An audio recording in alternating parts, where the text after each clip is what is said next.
Jennifer said everyone should be carrying Narcan, and she's not alone. Dr. Bradley Buchheit specializes in substance use disorder, and specifically opioids at OHSU. I sat down with him to better understand how fentanyl affects the body and how Narcan can stop it. You know, drugs and young people, that's always been a concern going back, I know when I was in high school and stuff. But this is something different, isn't it? When we talk about opioid addiction, fentanyl, this is like that concern on steroids in a way, isn't it? In adolescence, it is normal for people to try different things, right?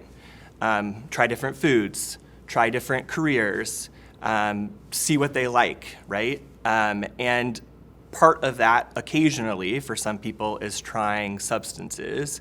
The difference with fentanyl being in the drug supply is you could try something once and it could be the last thing that you do. So fentanyl is a full agonist opioid, which is medical jargon for when it binds to the opioid receptors that you have in your brain, specifically the mu opioid receptor. There's a number of different opioid receptors, but that's the one that really can trigger respiratory depression. It also is the same receptor that can cause euphoria and treat pain. When it binds to that receptor, it activates it.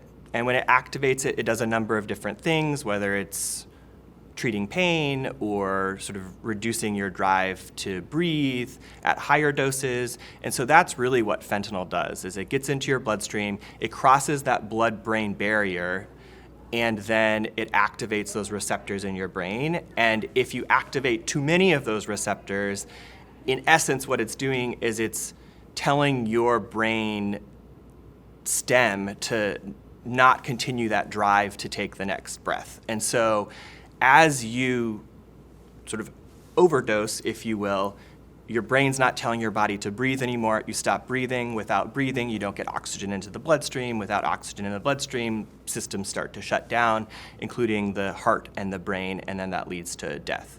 And with fentanyl, it can happen like that. Seconds to minutes, depending on the dose that people are exposed to. So if someone is using IV, seconds to minutes. If someone is taking it by mouth, probably more minutes to 30 minutes would be maximum, most likely. But it really depends on how you're taking it. But it's a very fast-acting medication. Everyone should be carrying and know how to use naloxone. And I think that the reason is over the past few years within the state of Oregon, we've seen a dramatic change in our drug supply.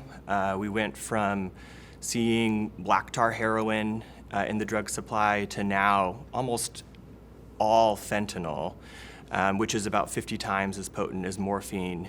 And with that change, you know, people who were overdosing on heroin, it would take minutes or sometimes even hours for them to overdose. With fentanyl, it can be seconds to minutes. And so we are seeing spikes in overdose deaths in Oregon, and really a need to be able to quickly and effectively initiate the reversal drug naloxone or Narcan. And it can be a passerby who initiates it and administers it. It could be a loved one. It could be a family member. But I really think that everyone in the state should be carrying naloxone.